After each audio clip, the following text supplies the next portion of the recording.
আসসালামু আলাইকুম ওয়া রাহমাতুল্লাহি ওয়া বারাকাতুহু। আশা করি সবাই ভালো, সুস্থ এবং নিরাপদে আছেন। বর্তমান বাংলাদেশের মধ্যে প্রপোর্শনাল রিপ্রেজেন্টেশন বা সংখ্যানুপাতিক নির্বাচন পদ্ধতি হচ্ছে সবচেয়ে গুরুত্বপূর্ণ আলোচ্য বিষয়। আপনারা জানেন যে নতুন যে রাজনৈতিক দল, জুলাই গণ অভ্যুত্থানের মাধ্যমে উঠে আসা যে রাজনৈতিক দল ন্যাশনাল সিটিজেন পার্টি বা জাতীয় নাগরিক পার্টি, তারা বলেছে যে সকল রাজনৈতিক দল যদি ঐক্যমত পোষণ না করে তাহলে ওনারা জুলাই চার্টারের মধ্যে স্বাক্ষর করবে না। খুবই গুরুত্বপূর্ণ আলোচ্য বিষয় আজকের এই প্রপোর্শনাল রিপ্রেজেন্টেশন বা পিআর পদ্ধতি। ইন এ কন্ট্রাস্ট, বাংলাদেশের মধ্যে যে নির্বাচন পদ্ধতি বর্তমানে বহাল আছে সেটা হচ্ছে ফার্স্ট পাস্ট দি পোস্ট বা এফপিটিপি। এই পদ্ধতিতে বিগত 55 বছরে বাংলাদেশের মধ্যে ইলেকশন হয়ে আসছে যে একটা এলাকা থেকে যিনি সর্বোচ্চ ভোট পাবে উনি ওই এলাকা থেকে সংসদের মধ্যে প্রতিনিধিত্ব করবে। তার মানে হচ্ছে যে ধরেন আমার বিপরীতে যদি একজন প্রার্থী থাকে, উনি যদি আপনার সর্বোচ্চ ভোট পেয়ে পাশ করে এবং আমাকে যারা ভোট দিয়েছে, হতে পারে আমি 5000 ভোটের ব্যবধানে আমি হয়তো হেরে গেলাম, আমার এত বিশাল মানুষ যে আমাকে সাপোর্ট করেছে, আমার কোনো ধরনের কোনো প্রতিনিধিত্ব, আমার এই মানুষগুলির কোনো ধরনের কোনো প্রতিনিধিত্ব সংসদের মধ্যে আপনার টেকনিক্যালি রিয়েলিস্টিকলি থাকতেছে না। যারা ওই ব্যক্তিকে ভোট দিয়ে আপনার জয়যুক্ত করেছে, মূলত উনিই কিন্তু সংসদের মধ্যে প্রতিনিধিত্ব করতেছে। সব রাজনৈতিক যে পট পরিবর্তন হলো 5 তারিখের পরে, নতুন বাংলাদেশের স্বপ্ন যারা বুনতেছে দেখতেছে, সেই মানুষ সেই রাজনৈতিক বা সেই স্বপ্নের জায়গা থেকে রাজনৈতিক দলগুলো ভাবে যে বাংলাদেশে যদি পিআর পদ্ধতি বা সংখ্যানুপাতিক নির্বাচন পদ্ধতি হয় তাহলে সকল ভোটারের যে অ্যাসপিরেশন নিয়ে ভোটাররা ভোট দিতে যাচ্ছে, সকলের ভোটকে কাউন্ট করা হবে, প্রত্যেকটা ভোটের মূল্যায়ন করা হবে বাংলাদেশের মধ্যে, প্রতিটা ভোটকে আপনার ক্যালকুলেট করা হবে, একটা ভোটও আপনার ওয়েস্ট হবে না ইন টার্মস অফ, ধরেন আমি যদি কিছু উদাহরণ আপনাদেরকে দেই, যে পিআর পদ্ধতি যদি আপনার বাংলাদেশের রাজনীতির মধ্যে বা বাংলাদেশের ইলেকশনের মধ্যে আমরা ব্যবহার করতে পারি তাহলে প্রতিটা ভোটকে আমরা কাউন্ট করতে পারবো। ধরেন যদি একটা ছোট দল সে সংখ্যানুপাতিক ভাবে যদি 1% ভোটও পায় পুরা বাংলাদেশের মধ্যে, সে যদি 1% ভোটও পায়, সে 3টা আসন পাবে। বাংলাদেশে যদি 300 আসনের মধ্যে নির্বাচন হয়, 300 আসনকে কাউন্ট করে যদি সে 1% ভোটও পায় টোটাল ভোটের মধ্যে, তাহলে সে 3টা আসন পেয়ে যায়। এবং 3টা আসন পেলে তার প্রতিনিধিত্ব, ওই যে তাকে 1% ভোট দিয়েছে বাংলাদেশ থেকে বিভিন্ন জায়গা থেকে মানুষ, ওই 1% মানুষের কিন্তু প্রতিনিধিত্ব সংসদের মধ্যে থেকে যায়। এবং আরেকটা দলকে যদি 10% মানুষ ভোট দেয়, যে ওই আপনার টোটাল সংখ্যাগরিষ্ঠতার মধ্যে যদি 10% মানুষ একটা দলকে ভোট দেয়, বিশ্বাস করে, ওদের উপরে আস্থা রাখে, ওই 10% মানুষের আস্থাকেও কিন্তু আমরা সংসদে নিয়ে আসতে পারবো 30টা আসনের মাধ্যমে।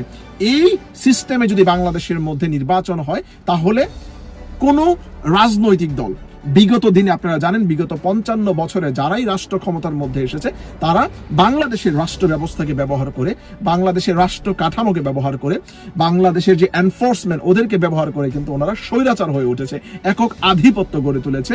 ওনারা এককভাবে সমস্ত সিদ্ধান্ত, এককভাবে সমস্ত রাষ্ট্রীয় গুরুত্বপূর্ণ যে পট পরিবর্তনের সমস্ত সিদ্ধান্ত কিন্তু ওনারা নিতে পেরেছে। বাট এই পিআর পদ্ধতি যদি আমরা নির্বাচনের মধ্যে নিয়ে আসতে পারি এবং সকল দল মত, সকল ধর্ম মতের মানুষকে যদি আমরা আপনার পার্লামেন্টের মধ্যে নিয়ে আসতে পারি, তাহলে কিন্তু একক আধিপত্য কোনো রাজনৈতিক দল চাইলে গড়ে তুলতে পারবে না। এবং কেউ যদি চায় আপনার স্বৈরাচার হয়ে ওঠার জন্য, তাহলে কিন্তু ওই যে আপনার ছোট ছোট দলগুলি আছে যারা 1%, 2%, 5%, 10%, 15%, 20% যারা প্রতিনিধিত্ব করে, সকলে কিন্তু ঐক্যমত হয়ে ওনারা কিন্তু ঐক্য গড়ে তুলতে পারবে এবং কেউ চাইলে কিন্তু আধিপত্য গড়ে তুলতে পারবে না। এইটাই কিন্তু হচ্ছে আমাদের 5 তারিখের পরে নতুন বাংলাদেশ গড়ার যে নতুন প্রত্যয়, যে আমরা বাংলাদেশে কাউকে একক আধিপত্য গড়ে তুলে স্বৈরাচার হয়ে উঠতে দিব না, বাংলাদেশে যেন কেউ শেখ হাসিনা হয়ে না উঠতে পারে। এটাই কিন্তু আমাদের নতুন বাংলাদেশের অ্যাসপিরেশন। সুতরাং যদি আমরা পিআর সিস্টেম আমাদের এই ইলেকশন সিস্টেমের মধ্যে আমরা ইউজ করতে পারি, ইলেকশন সিস্টেমে যদি আমরা এটাকে আপনার অ্যাপ্লাই করতে পারি, আমরা ব্যক্তিগতভাবে মনে করি আমরা এই তারুণ্যের দল বা ন্যাশনাল সিটিজেন পার্টি মনে করে, অ্যাজ ওয়েল অ্যাজ অন্যান্য যে রাজনৈতিক দল যারা এই পিয়ারের সাথে ঐক্যমত পোষণ করেছে, আমরা মনে করি যে তাহলে বাংলাদেশের মধ্যে যেই চুরি বাটপারি বা এই যে রাহাজানি একক আধিপত্য একটা রাজনৈতিক দল বা যারা ক্ষমতার মধ্যে আসে, ওরা আসলেই যে আপনার একক আধিপত্য গড়ে তোলে, একটা ওদের নেক্সাস বানাই ফেলে, ওই নেক্সাস ওনারা চাইলে গড়ে তুলতে পারবে না বাংলাদেশের মধ্যে, এবং ওই নেক্সাসকে আমরা চাইলে ভেঙে দিতে পারবো।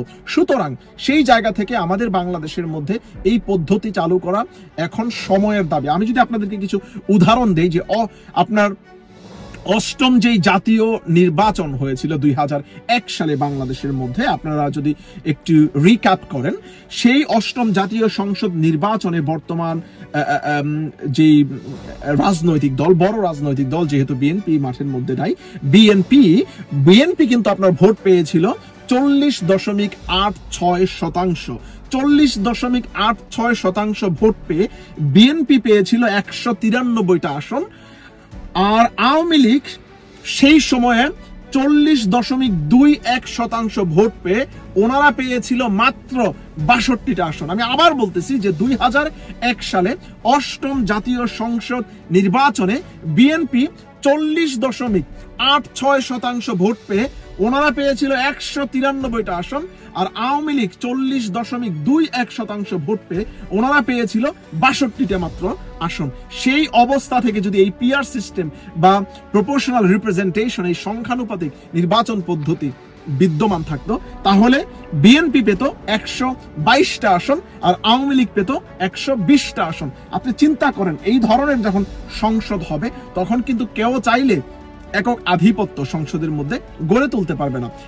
এইটাই কিন্তু হচ্ছে মূল ভাবনা, এই ব্যবস্থাটাই কিন্তু হচ্ছে প্রপোর্শনাল রিপ্রেজেন্টেশনের মূল অবজেক্টিভ, কেউ যেন একক আধিপত্য গড়ে তুলতে না পারে। আমি যদি আরেকটা উদাহরণ আপনাদেরকে দেই, যে নবম যে জাতীয় সংসদ নির্বাচন হয়েছিল 2008 সালে, আপনারা জানেন যে one of the historic election আপনার হয়েছে, যে ওই সময়ের মধ্যে তত্ত্বাবধায়ক সরকারের আন্ডারে যে আপনার একটা ইলেকশন হয়েছিল, সেই নবম জাতীয় সংসদ নির্বাচনের মধ্যে বিএনপি ভোট পেয়েছিল 32.50%।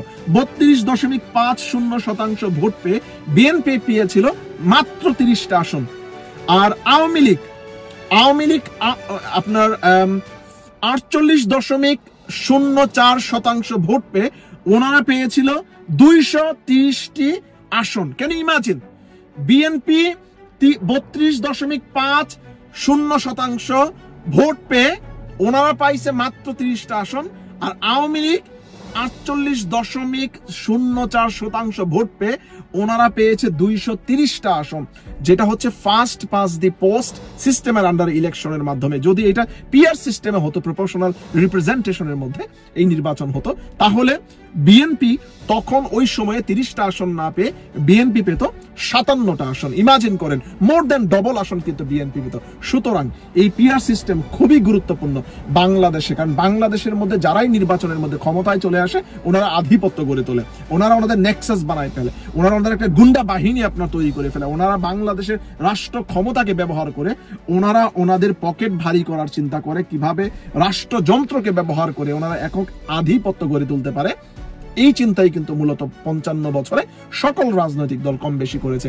সুতরাং সেই বাংলাদেশের মধ্যে 5 তারিখের পরে আমরা যারা নতুন বাংলাদেশের স্বপ্ন বুনি, যারা আমরা নতুন বন্দোবস্তের গল্প আমরা প্রতিদিন শোনাই, সেই মানুষগুলিকে ঐক্যবদ্ধ থাকতে হবে। সেই মানুষগুলিকে, যারা এই পিআর পদ্ধতির মধ্যে একাত্মতা পোষণ করেছে, সেই মানুষগুলিকে, সেই রাজনৈতিক দলগুলিকে, সেই লিডারগুলিকে সহায়তা করতে হবে।